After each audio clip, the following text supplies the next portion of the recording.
때였는데 우리 성도님들 은혜의 또 한 달이 되기를 바랍니다.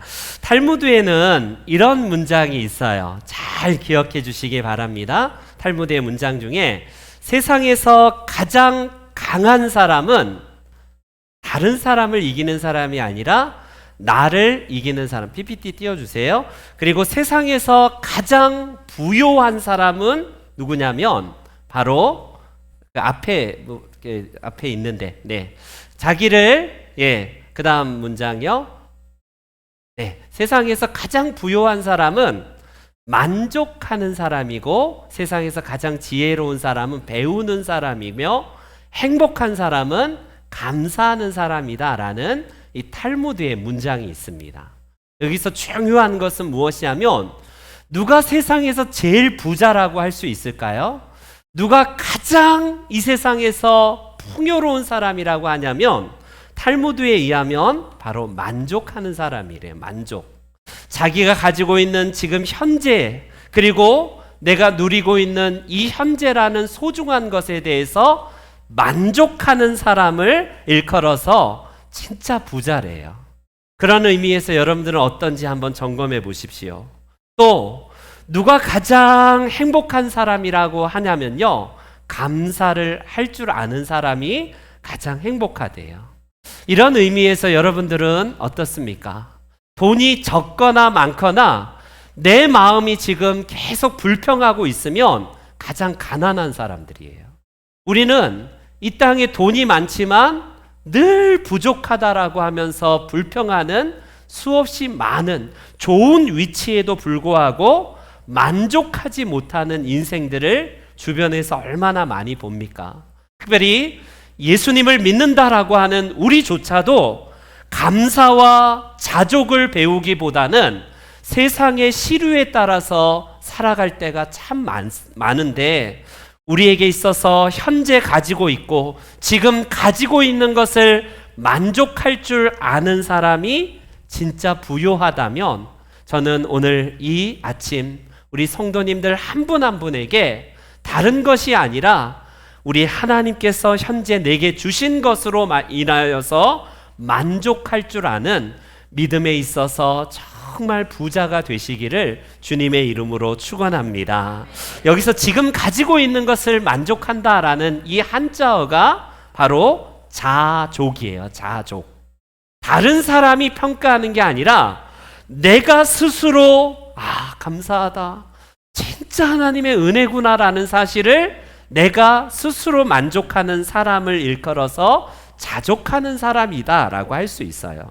저는 오늘 맥주 감사주의를 통해서 이제는 시리즈 4번째 시간으로 이제는 자족을 배워야 할 때입니다. 이제는 자족을 배워야 할 때입니다 라는 제목을 가지고 말씀을 함께 나눌게요.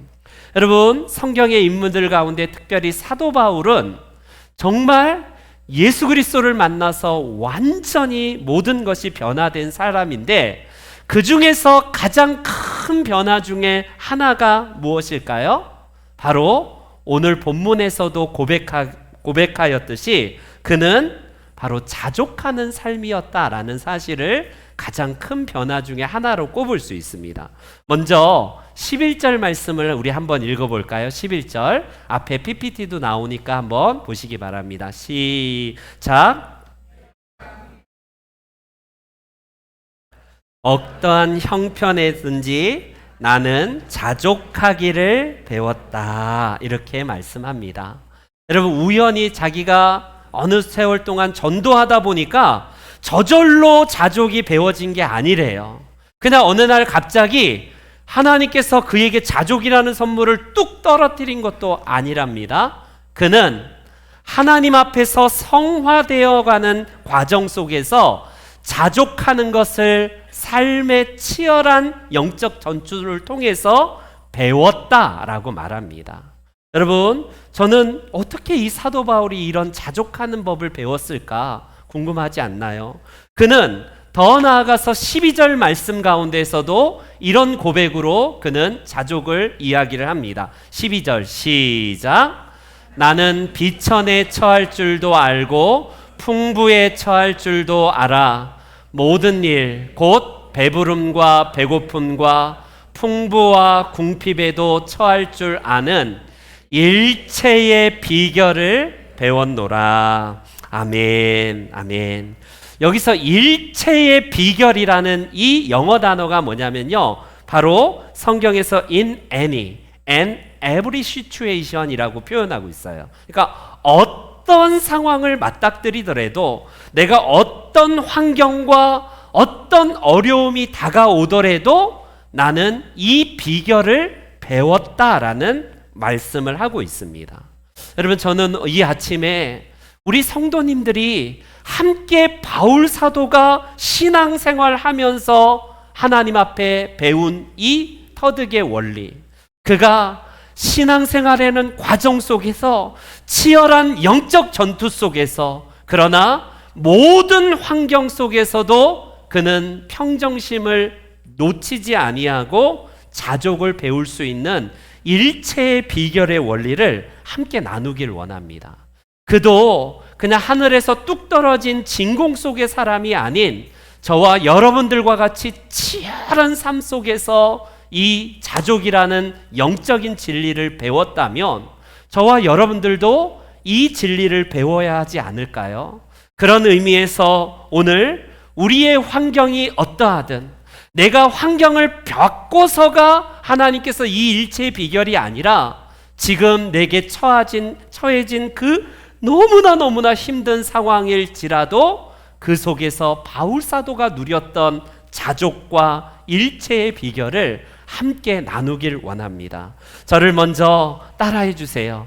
바울 사도는 바로 이 원리로서 하나님의 이 자족을 배웠는데, 우리 함께 따라합니다. 비교하지 말기. 시작. 여러분, 한번 자기 자신을 생각해 보세요. 내가 얼마나 근사한 사람인지, 내가 하나님 앞에서 얼마나 존귀한 사람인지 하나님이 나를 평가하신다면요, 얼마나 감사한지 몰라요. 어느 날 내게 주어진 것을 묵상하다 보니까 그래, 이것도 은혜였고 이것도 감사지 라는 사실에 너무나 감격해요. 그런데 어느 날 내게 주어진 이 현재에 주어진 것을 보다가 어느 날 옆에 있는 집사의 그런 상황을 보고 그런 형편을 봅니다. 뭐야? 나보다 더 가지고 있네? 조금 마음이 좀 불편하기 시작해요. 또 다른 사람을 보니까 아니, 옛날에 나보다 더 못한 사람이 더 큰 것을 가지고 있네요. 이제는 감사가 아니라 어떤 마음이 듭니까? 조금 불편을 넘어서서 불평하기 시작하고 짜증나기 시작합니다. 하나님의 사랑이란 게 이렇게 차별을 둘 수 있는 것인가? 때로는 속상하기도 해요. 여러분, 그게 바로 사람입니다.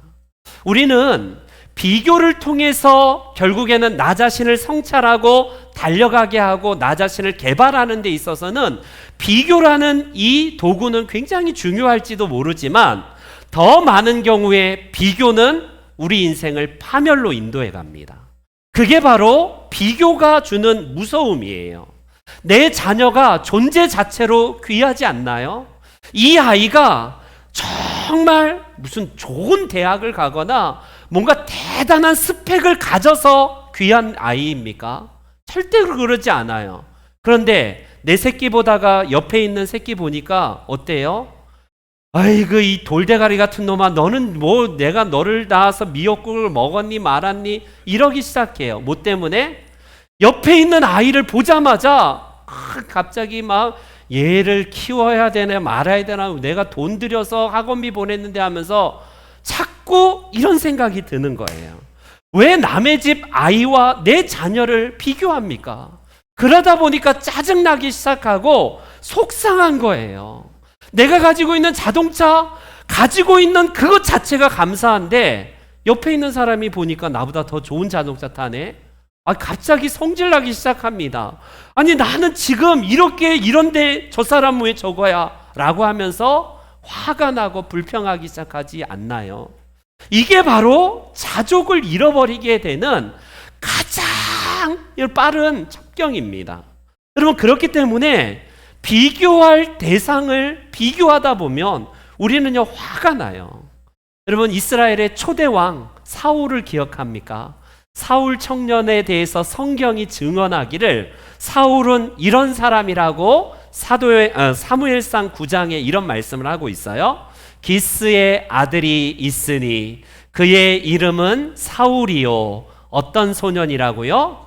준수한 소년이래요. 오늘날로 말하면 진짜 미남에다가 호인에다가 이스라엘 자손 중에 그보다 더 준수한 자가 없고 키는 모든 백성보다 어깨 위만큼 더 컸더라. 쉽게 말하면 정말 미남입니다. 세상에 잘나도 이렇게 잘난 청년이 없어요. 그렇기 때문에 다 모든 사람이 볼 때에 그의 외모와 그의 가진 이 모든 것들이 너무너무나 괜찮은 청년입니다. 그래서 왕으로 딱 점지하기 좋았던 그런 그 배경을 가졌던 사람이 사울 아닙니까? 근데 그는 외모만이 아니라 내면이 어땠는지를 성경은 또 기록을 하는데 계속 이어서 그를 향해서 이렇게 성경을 기록합니다. 그가 왕으로서 점지되었다는 이야기를 듣자마자 손사래를 치면서 이렇게 이야기를 해요. 우리 한번 읽습니다. 시작. 사울이 대답하여 이르되 나는 이스라엘 지파의 가장 작은 지파 베냐민 사람이 아니니까 또 나의 가족은 베냐민 지파 모든 가족 중에 가장 미약하지 아니하나이까 당신이 어찌하여 내게 이같이 말씀하시나이까. 여러분, 사무엘 선지자가 왕으로 기름 부으려고 할 때 아닙니다. 저는 자격이 없어요. 제가 감히 어떻게 이 나라의 왕이 됩니까? 라고 손살을 칠 만큼 진짜 겸손한 사람이었어요. 여러분, 사울의 출발이 이처럼 정말 아름답지 않나요? 그런데 그가 망해가는 과정을 기록하고 있는데 누가 등장하면서 기록이 되냐면 다른 멋지게 생기고 자기보다 더 잘생기고 스펙이 대단한 사람이 아니라 이제 10대 후반에 다윗이라는 한 소년이 등장하자마자 그의 인생 파멸의 길로 걸어갑니다. 뭐 때문에요? 비교하기 시작해요. 사람들이 이 골리앗을 때려 눕혔던 소년 다윗을 향해서 전쟁에서 승리한 기념으로 사울은 천천히요, 다윗은 만만히로다 라고 하면서 승전보를 울리면서 이제 전쟁에서 이제 돌아와요. 여러분, 사울이 와, 골리앗을 이겼다라는 이 승리도 잠시뿐, 다윗이 도대체 어떤 놈이야? 다윗 하면서 그때부터 시기심으로 인하여서 다윗을 죽이기 위해서 사람이 망가져가는데 걷잡을 수 없이 망가져갑니다. 여러분, 왕으로서 국정을 논하고 이 나라를 하나님의 나라로 세워야 되는 왕으로서의 임무는 까맣게 잊은 채 평생 그가 했던 일은 뭐냐면요, 정치적인 라이벌로 생각해서 저 다윗을 제거해야 된다. 내 나라를 지금 저 왕의 자리를 노리는 저놈 사악한 놈을 제거해야 된다. 그래서 어때요? 결국 이 사울왕이 끝없이 멸망해가는 모습을 사무엘상에 기록하고 있습니다. 여러분, 이게 비교가 주는 무서움이에요. 우리는 어떻습니까? 내가 현재 가지고 있는 이 배경이 하나님의 은혜라는 사실에 감사하면요, 남과 나를 비교하거나 아니면 예전에 내가 잘 나갔던 그때, 내가 그때는 그랬는데 지금은 이게 뭐야 라고 하면서 비교할 때에 결국 무너져요. 여러분, 이게 바로 우리가 자족을 잃어버리게 되는 대부분의 원인입니다. 오늘 본문의 사도 바울을 보세요. 사도 바울은 과거에 비하면 현재가 세상 말로 말하면요, 쪽파찬 인생처럼 비춰져요. 왜? 그가 현재로 말하면 최고의 석학 중에 석학 그 문화에서 수혈을 한 사람입니다. 공부한 사람이에요. 바리새인들 가운데 가장 수석으로 졸업받고 수석으로 그는요 입학했던 대단한 사람이에요. 쉽게 말하면 그는 이제는 출세가 보장이 되어 있고 이제 이 율법학자 중에서 가장 으뜸인 사람이 될 자리입니다. 예수 만나고 나서 그의 인생 어떻습니까? 완전히 고난의 길로 접어들어요. 지금 이 감옥 안에서 기록한 이 빌립보서를 통해서도 보듯이 그는 언제 순교당할지 모르는 어려움 속에 놓여 있는 상황입니다. 그런 그가 내가 잘 나갔을 때 내가 이러진 않았는데 옛날을 자꾸 반추하면서 속상해하고 있습니까? 나랑 같이 공부했던 그 사람은 지금 승승장구하고 있는데 나는 뭐지? 그렇게 비교하고 있던가요? 절대로 그렇지 않고 그는요 뭐라고 고백하냐면 내가 자족하기를 배웠습니다. 나는 일체의 비결을 배웠습니다 라고 하면서 그가 가진 모든 것에서 비교를 하지 않아요. 지금 가지고 있는 모든 것은 하나님의 은혜라는 사실 앞에 자족과 일체의 비결이라는 사실을 배웠다라고 말합니다. 여러분, 왜 짜증나요? 왜 자꾸 불평합니까? 왜 남을 정죄해요? 왜 자꾸 가족 식구들에 대해서 비난합니까? 뭐예요? 불평하는 이유는 다른 데 없어요. 비교하기 때문에 그렇습니다. 왜 옆집 누구 아빠는 어떤데 당신은 뭐야? 여러분 어때요? 비교 때문에 그렇습니다. 우리 자녀를 자꾸 비교하는 거예요. 우리 교회를 자꾸 다른 교회와 비교하고 자꾸 그럴듯한 논리로서 말하기 때문에 짜증나는 겁니다. 불평하는 거예요. 그렇기 때문에 우리가 가장 자족을 놓치는 경우가 얼마나 많은지 모릅니다. 여러분 그러기 위해서 하나님은 이 아침에 말씀하세요. 우리가 자족을 배워야 돼요. 내가 환경이 좋아서 자족했다? 누구나 다 합니다. 그러나 지금 환경이 너무 안 좋고 내가 속상한 상황이고 억울한 상황이고 너무 눈물 나는 상황이에요. 그런 상황 속에서도 하나님 앞에 일체의 자족을 배웁니다. 이 비결을 하나님 앞에서 나는 배워가고 있습니다라고 고백한다면 하나님이 그 사람 붙들어 주지 않을까요? 우리는 그런데 왜 자꾸 짜증냅니까? 왜 자꾸 불평하면서 비교하면서 현재와 지금의 그 과거와 그 누군가와 나를 자꾸 비교합니까? 그러니까 우리는 늘 불평하는 거예요. 오늘 그 첫 번째 원리, 절대로 비교는 불가입니다. 비교할 시간이 있으면 하나님 앞에서 엎드려서 내게 주어진 것이 얼마나 귀한 것인가를 묵상하면서 자족을 배워야 될 거예요. 두 번째 절을 다시 한 번 더 따라해 주세요. 욕심 부리지 말기. 시작. 여러분 세상은 어느 가치를 부여해요. 제가 여기 교회 오기 전에 전회교회에서 그 자전거 동호회 집사님들과 이제 뭐 같이 자전거 동호회 하는데 제 자전거가 중고로 7만 원짜리 무거운 쇳덩이 막 20kg, 15kg 되는 막 쇳덩이 한 번 굴리면 전속력으로 막 해야지 힘을 내는 그런 자전거를 중고로 사서 집사님 저도 자전거 좀 동호회 좀 들게요 했더니 싹 봅니다. 7만 원짜리 자전거가 대번에 알아봐요. 그분들은 최고 비싼 게 몇 천만 원짜리 막 요렇게 들어도 가볍게 들 수 있는 그냥 딱 드는 계단에 올라가도 가볍게 가는 한 번 저는 10번 굴려야지 따라갈 만큼 쑥쑥쑥 나가는 자전거. 그런데 그 집사님들의 몇백만 원짜리는 그냥 자전거 축에도 못 끼는고요. 몇 천만 원짜리 되는 자전거를 보면서 여보 나도 저런 자전거 좀 사줘 이렇게 비교하고 막 불평하고 욕심 부렸을까요? 아니에요.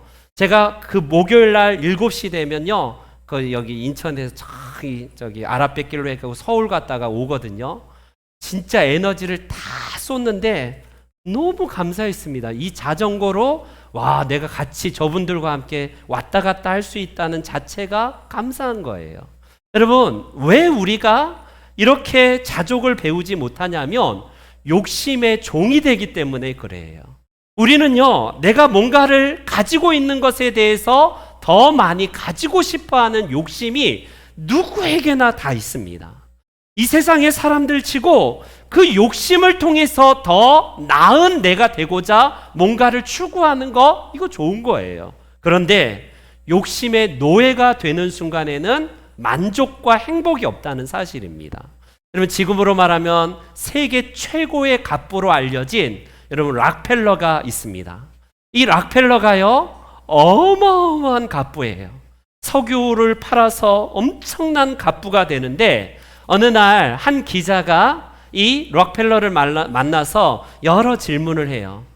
지금 재산이 최고의 재산을 가지고 있는데 지금 얼마나 많이 가지고 있는지를 딱 보니까 깜짝 놀래죠. 그러면 지금 가지고 있는 그 물질에 감사하고 만족하십니까? 라고 이렇게 기자가 물어보니까 록펠러의 대답이 이렇습니다. PPT 한번 띄워주세요. Just a little more. Just a little more. 조금만 더 가졌으면 좋겠습니다. 여러분, 세계 최고의 갑부인데 얼마나 더 가지고 있으면 행복하겠습니까? 자족하겠습니까? 라고 물어보니까 여러분, 록펠러가 신앙의 인물을 이기 전인지 후인지도 모르겠어요. 그리고 11조를 들여서 하나님 앞에 축복받았다고 했는데 다른 평가도 얼마든지 있습니다. 사람이 원래 그래요. 여러분, 지금으로 말하면 그 엄청난 돈을 가진 재벌들이 내가 이 정도면 만족합니다 라는 사람이 있을까? 록펠러가 증언하지 않나요? 조금만 더 있었으면 내가 감사하겠습니다. 만족하겠습니다. 이게 사람이에요. 이게 우리가 가진 죄성에서 나온 본성입니다. 돈이 어느 정도가 있으면 만족할까? 사람에게 만족은 끝이 없어요. 왜? 이 마음보다 더 커야 되는데 세상에 있는 모든 것들은 마음보다 크지 않거든요. 그렇기 때문에 자꾸 채워 넣어도 자족이 없고 만족이 없는 거예요. 우리가 잘 아는 세계의 모든 땅을 제패했던 알렉산더가 어느 날 그 여러 소식을 듣고 그 당시에 거짓 철학자 디오게네스를 찾아옵니다.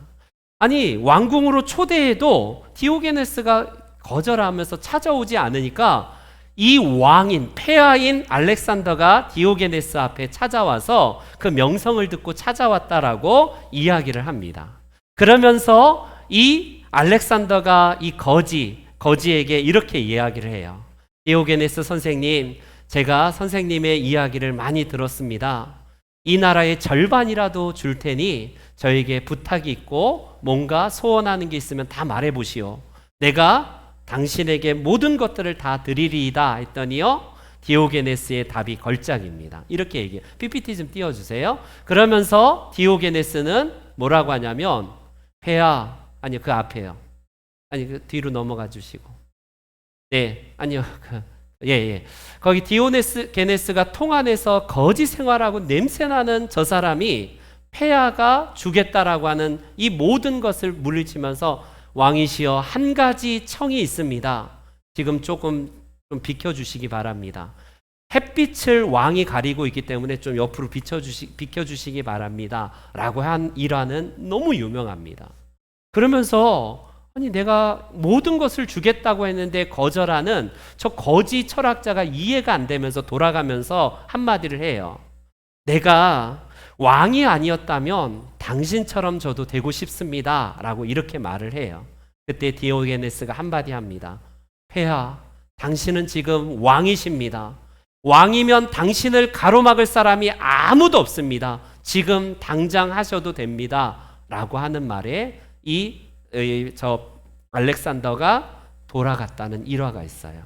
여러분, 그러면서 그는 세계 정복을 위해서 조금만 더 했던 록펠러처럼 조금만 더 땅을 차지하자, 더 넓은 땅을 차지하고 차지해도 더 많은 땅을 차지할 수 없을 만큼 많이 차지해서, 그런데 그는요, 차지할 수 없는 땅이 없기 때문에, 더 이상 차지할 수 없기 때문에 울었다는 일화가 있습니다. 이게 사람이에요. 여러분, 욕심의 노예가 되는 순간에는 사람은요, 항상 저렇습니다. 아무리 많은 땅을 정복하고 아무리 많은 돈을 가지고 있다 할지라도 사람에게 있어서 자족이라는 것은 끊임없어요. 그렇기 때문에 우리의 인생을 하나님보다 더 큰 존재가 있다면요, 없기 때문에 하나님으로 채워야 돼요. 그 마음에 하나님으로 채운다면요, 이 세상에 욕심의 종이 되지 않습니다. 세상은 어떤 가치를 매겨서라도 그것을 내가 얻으려고 수단과 방법을 가리지 않기 때문에 범죄가 일어나는 거 아니에요. 사기를 치고 살인이 일어나는 거 아니겠습니까? 그렇기 때문에 사랑하는 성도 여러분, 욕심은 우리에게 있어서 정말 백해무익한 거예요. 우리가 만족이 없기 때문에 그렇습니다. 그렇기 때문에 우리에게 있어서 가난했던 그 시절이 때로는 좋을 수도 있어요. 가난했을 때는 바람필 생각 하겠습니까? 정말 근근히 먹고 살 때에는 서로 존중하면서 서로 부부간에 정말 화목하면서 살아왔던 삶인데, 넉넉해지기 시작하다 보니까 미성년자 성매매, 마약 중독, 사람이 막 수화핑, 전에 듣도 보도 못한 이름들이 사람들을 계속해서 이렇게 만들어가지 않나요? 때로는 풍요가 우리에게 반드시 좋은 것으로 돌아오지 않을 수도 있습니다. 때로는 우리가 가난하지만 그 가난함 속에서도 일체의 비결을 배울 수 있었던 사도 바울을 한번 보십시오. 그는요, 12절에서 다시 한번 우리가 보지만 이런 말을 하는 거예요. 내가 그동안 배부름과 배고픔을, 풍부함과 궁핍함을 경험했습니다. 나는 어떠한 상황에서도 자족하여 살아갈 수 있는 일체의 비결을 배웁니다 라고 그는 고백해요. 여러분, 그리스도인들은 배부른 거 필요 없다, 풍요로운 거는 하나님의 뜻이 아니다, 이게 아니에요. 하나님이 때로는 우리에게 풍성함으로 채워주실 때가 있어요. 꽃길을 걷게 하실 때가 있습니다. 근데 그때만이 하나님이 은혜 주실 때고, 지금 고난의 길을 걷고 너무나 힘들 때에는 하나님과는 상관없는 길인가? 그게 아니래요. 사도 바울의 표현에 의하면 그 속에서도 하나님의 은혜를 은혜로 알게 되고 자족할 수 있는 진정한 비결이 있는가? 이게 중요하다는 겁니다. 내 상황을 하나님 앞에서 욕심 부리지 아니하고 감사하면서 지금 어떠한 상황에서도 하나님 앞에 자족한다면 그 사람이 진짜 행복한 사람이 아닐까요? 우리 귀한 성도 여러분, 한 분 한 분이 욕심의 노예가 되기보다는 하나님의 말씀으로서 어떠한 상황에서도 일체의 비결을 배우는 그런 행복한, 그런 복된 인생 되기를 축원합니다. 마지막으로 우리 한번 세 번째 절을 한번 따라해 주세요. 주님을 철저히 의지하기. 시작. 자족이라는 것은 때로는 우리가 이 정도면 자족한다라는 거 있을까요? 아무리 없어요. 아까 말했잖아요. 락펠러가 최고의 부자인데 어느 정도면 당신 그러면 행복하겠습니까? 만족하겠습니까? 조금만 더. 그러면 조금 더 채워지면 그때는 자족할까요? 아니라니까요. 사람의 마음은 하나님보다 더 큰 존재가 있다면요, 그것으로 인해서 채워지면 만족이 될 텐데 안 채워져요. 그렇기 때문에 조금만 더 하면 인생 내내 더 많은 땅, 더 많은 쾌락, 더 많은 돈, 더 많은 것들을 자꾸 추구합니다. 그렇기 때문에 자족을 배우는 가장 중요한 원리는 바로 세 번째예요. 우리 오늘 빌립보서에서 역설적으로 감옥에서 쓰여진 옥중서신인데 가장 많이 강조하고 있는 단어가 바로 이 단어였어요. 3장 1절에 보니까 이런 말씀합니다. 같이요, 시작. 나의 형제들아, 주 안에서 기뻐하라. 계속 주 안에서 항상 기뻐하라. 내가 주 안에서 크게 기뻐함은. 여러분, 역설적으로 사도 바울은 어디서 자족을 배울 수 있냐면 예수님 안에서 그는 진정한 기쁨과 이 자족을 누리고 있다라는 사실을 볼 수 있어요. 여러분, 세상에서 내가 예수님은 잠깐 기뻐하지 않는데 내가 만족하면 그게 자족이 될까요? 절대로 그런 게 없습니다. 우리는요, 예수님이 진정으로 기뻐하시는 것에 기뻐하는 마음을 성령을 통해서 누리는 거예요. 사도 바울이 만약에 이 마음이 없다면 그는 과거에 잘 나갔던 로마 시민권을 가질 만큼 대단한 스펙을 가졌던 사람, 학문에서도 가장 일치월장할 정도로 대단한 사람, 세상적인 것으로 자꾸 들이밀 겁니다. 그러나 그는 그리스도 안에서 이 모든 것을 배설물로 여기면서 주 안에서 기뻐합니다. 주 안에서 만족합니다. 주 안에서 내가 자족합니다. 주 안에서 계속 주님 안에서라고 고백을 하고 있어요. 우리가 언제 기쁠까요? 우리가 제가 몇 번 말씀드렸지만 아이는요 사탕 많이 쥐어준다고 기쁜 게 아니에요. 그에게 있어서 막 장난감을, 이 세상의 모든 장난감을 가져다 준다고 애가 기쁠까요? 그 애는 엄마라는 그 존재 자체가 있을 때에 가장 행복한 상태입니다. 우리가 하나님 안에서 하나님 안으로 들어갔을 때의 그 지복과 그 기쁨, 이게 바울 사도가 일체의 비결을 배운 가장 중요한 원동력이었다라는 사실입니다. 그래서 그가 13절 말씀에 유명한 이 말씀을 하는 거 아니에요? 같이 함께 13절 시작. 내게 능력 주시는 자 안에서 내가 모든 것을 할 수 있느니라. 아멘. 많은 사람들은 앞뒤 전후 문맥 다 빼먹고 저 말씀만 붙들어요. 그래, 예수 믿는 사람은 예수 믿으면 일치월장, 만사형통, 모든 것이 잘 되는 천하무적. 가난하다가 예수 능력 주시면 다 부자가 되고, 예수 능력 주시면 배고프면 다 풍부해지고, 예수 믿으면 병들었다가도 다 건강해진다는 걸로 만사 형통으로 저런 말씀을 가지고 옵니다. 과연 그랬던가요? 사도 바울은 어떤 상황에서도 자족함을 배우는데, 그게 왜 그러냐면 내게 능력 주시는 주님 안에서 내가 모든 것을 할 수 있습니다. 주 안에서의 원리예요.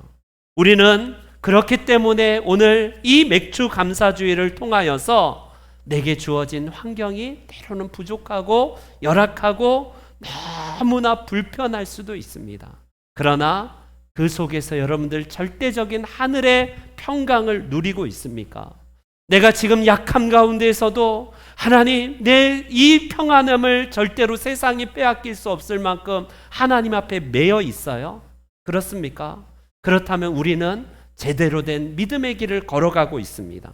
그런데도 불구하고 여전히 세상 시류에 따라서 우리의 이 신앙이 롤러코스터를 타고 있나요? 종교인이에요. 종교인입니다. 하나님 앞에서 흉내만 낼 뿐이지 그냥 잘 믿으려고 하는 그런 모습들은 없는 채 그냥 종교 생활하는 종교인입니다. 그렇기 때문에 우리는요 늘 자족을 모르고 하나님 안에서 진짜 하나님이 기뻐하시는 것을 원하지 아니하고 내 만족, 내 어떤 안위, 내 체면, 내가 가지고 있는 그 모든 것들을 자꾸 채워넣으려고 그렇게 신앙생활 안에서도 종교인의 노릇을 하고 있습니다. 바라기는 우리 성도 여러분, 우리는요 어떤 고난 속에서도 하나님의 평안을 누릴 수 있고 자족을 누릴 수 있는 비결은 다른 환경에 있지 않습니다. 바로 예수 안에서 성령 충만함 가운데에 바로 어떤 환경일지라도 이 일체의 비결이 있을 때에 우리는요 가장 존귀하고 가장 행복한 사람이 됩니다. 이제 말씀의 결론을 맺을게요. 여러분, 하나님은 머리카락 하나도 세신 바가 된 분이래요. 우리의 머리카락 개수가 하루에도 몇십 개씩 빠지고 나기도 하는데 하나님은 그만큼 세심하게 우리를 아신다는 거예요. 참새 한 마리도 하나님의 계획이 없으면 떨어지지 않습니다. 허락 없으면요. 하물며 저와 여러분이겠어요? 하나님 앞에서 내 인생 하나님 왜 나는 이렇게 복이 없습니까? 뭐가 복이 없는 거예요? 여러분 어떻습니까?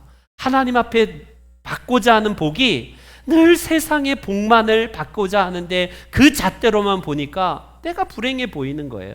내가 복이 없어 보입니다.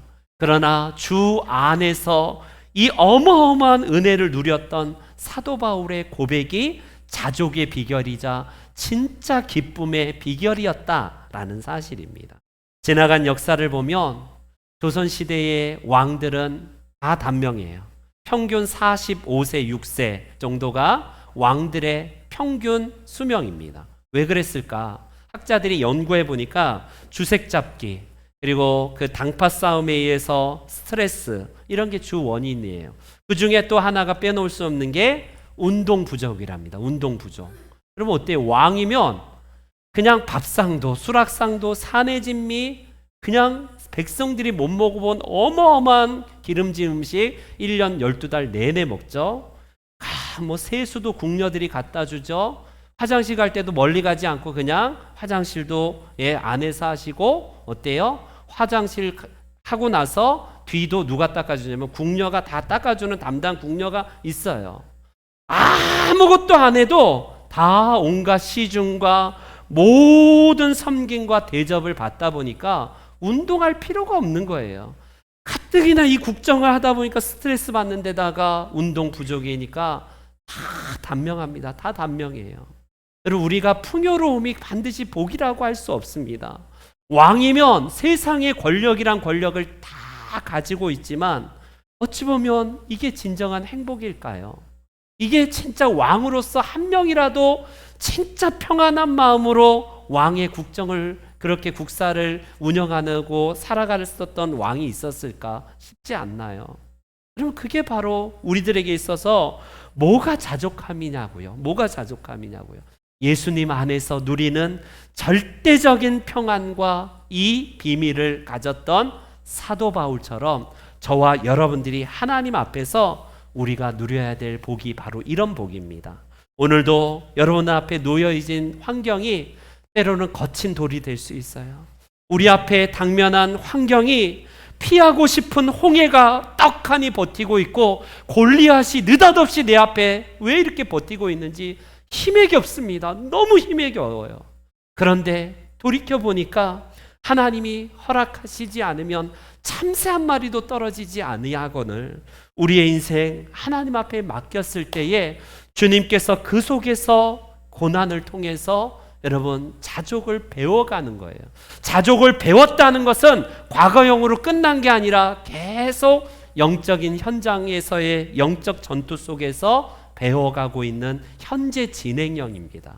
저와 여러분들이 이 진리를 배우길 원해요. 하나님은 결코 우리가 그 속에서 세상의 사람들처럼 그렇게 살지 않기를 원하고 늘 이 고난 속일지라도 절대적인 하나님의 일체의 비결을 자족을 배우기를 원하십니다. 바라기는 이제 상반기를 보내고 이제 하반기가 시작되는 7월 무더위와 또 계속되는 우리 폭염이 기다릴 텐데 여러분들 마음속에 진정으로 예수님으로 인하여서 절대 자족, 절대 감사, 절대 기쁨을 놓치지 아니하시는 그런 복된 부자들, 행복한 모든 성도님들 되시기를 주의 이름으로 축원합니다.